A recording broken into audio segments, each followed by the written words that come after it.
Hi అండి, welcome to my channel Shravani spicy kitchen. నేను మీ శ్రావణి. ఇవాళైతే నేను మంచిగా క్రిస్పీగా కరకరలాడేటువంటి స్నాక్స్ రెసిపీ చూపించబోతున్నానండి. రిబ్బన్ పకోడీ. ఇదైతే ఇన్స్టెంట్గా ఎప్పుడు కావాలంటే అప్పుడు చాలా అంటే చాలా ఈజీగా చేసేసుకోవచ్చు. క్రిస్పీనెస్ కూడా ఇక్కడ నేను చూపిస్తున్నాను కదా, ఎలా ఉందో మీకు అర్థమవుతుంది. ఎయిర్టైట్ కంటైనర్లో పెట్టారంటే గాలి తగలకుండా ఎన్ని రోజులైనా కూడా ఇలానే ఉంటుంది.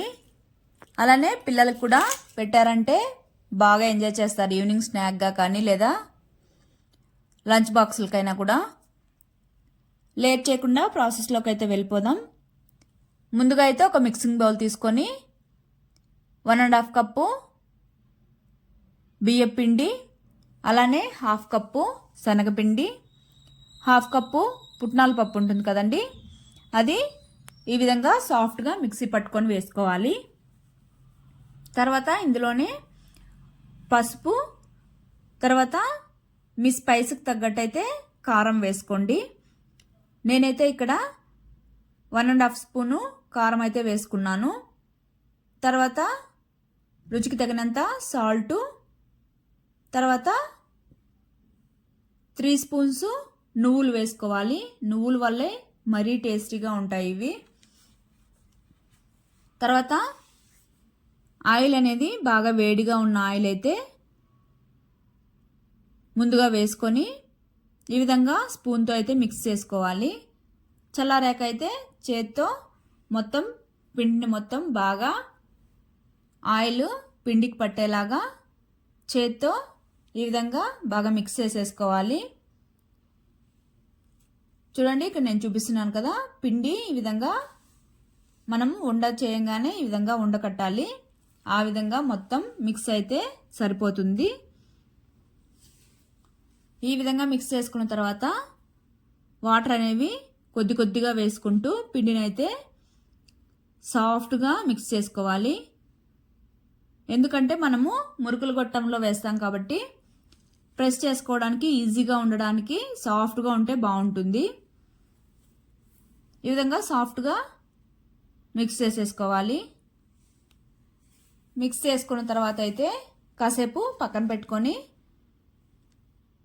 ఇప్పుడైతే మనము స్టవ్ మీద కడాయి పెట్టేసుకొని ఆయిల్ అయితే వేసుకోవాలి. ఆయిల్ వేసుకొని మంటనైతే మీడియం ఫ్లేమ్లో పెట్టుకొని ఆయిల్ బాగా మరగనివ్వాలి. తర్వాత చూడండి, పిండి కూడా సెట్ అయింది. ఇప్పుడైతే దీన్ని మొత్తం ఒకసారి బాగా మిక్స్ చేసేసుకొని నేను ఈ విధంగా 4 బాల్స్ లాగా డివైడ్ చేసేసుకున్నాను. ఈజీగా ఉంటుంది ఇలా చేసుకోవడం వల్ల. తర్వాత మురుకులు కొట్టడానికి కొద్దిగా తడిని వేసుకొని ఈ విధంగా పిండిని అందులోకి పెట్టేసుకొని ఈ విధంగా ఒత్తేసుకోవడమే. ప్రాసెస్ చాలా ఈజీగా అయిపోతుంది. టేస్ట్ కూడా భలేగా ఉంటాయి. చూడండి, ఇక్కడ ఆయిల్ కూడా బాగా హీట్ ఎక్కింది. నేనైతే డైరెక్ట్ ఆయిల్లోనే వేసేస్తున్నాను. ఇలా చేయడం వల్ల ప్రాసెస్ కూడా ఈజీగా అయిపోతుంది. లేదు అంటే మీరు హోల్స్ ఉన్న గరిటెని రివర్స్లో పెట్టుకొని గరిటె మీద ఈ విధంగా వేసేసుకొని ఆయిల్లో అయినా వేసుకోవచ్చు, డైరెక్ట్గా కాకుండా. మీకు ఎలా ఈజీగా ఉంటుందో ఆ విధంగా చేయండి. నాకైతే ఇది ఈజీగా అనిపించింది, ఇలానే చేశాను. ఈ విధంగా వేసుకున్న తర్వాత అయితే ముందుగా గరిటె అయితే వెంటనే పెట్టకండి, అతుక్కుపోతుంది గరిటెకే. కాస్త ఫ్రై అయిన తర్వాత మరో సైడ్కి తిప్పేసుకొని ఈ విధంగా కలర్ వచ్చి బాగా క్రిస్పీగా ఫ్రై అయ్యేంత వరకు ఫ్రై చేసేసుకొని తీసి ఒక ప్లేట్లో పక్కన పెట్టేసుకోవాలి.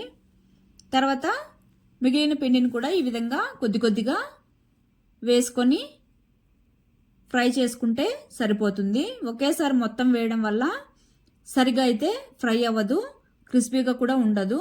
కాబట్టి కొద్దిగా వేసుకొని మంటను మీడియం ఫ్లేమ్లో పెట్టుకొని ఫ్రై చేసుకుంటే సరిపోతుంది. తర్వాత మొత్తం ఒక ప్లేట్లోకి సర్వ్ చేసేసుకోవడమే. చాలా అంటే చాలా టేస్టీగా ఉంటుంది. టీ టైంలో తిన్నా లేదా స్నాక్గా తిన్నా భలేగా అయితే ఉంటుంది. నేను ఇక్కడ చూపిస్తున్నాను కదా క్రిస్పీనెస్ అనేది, చూడండి ఎంత క్రిస్పీగా ఉంటుందో. గాలి తగలకుండా పెట్టారంటే ఎన్ని రోజులైనా పాడవకుండా ఇదే క్రిస్పీనెస్తో అయితే ఉంటాయి. మీరు కూడా తప్పకుండా అయితే ట్రై చేయండి. ట్రై చేసి మీకు ఎలా వచ్చిందో కామెంట్ చేయండి. Bye. Thank you for watching.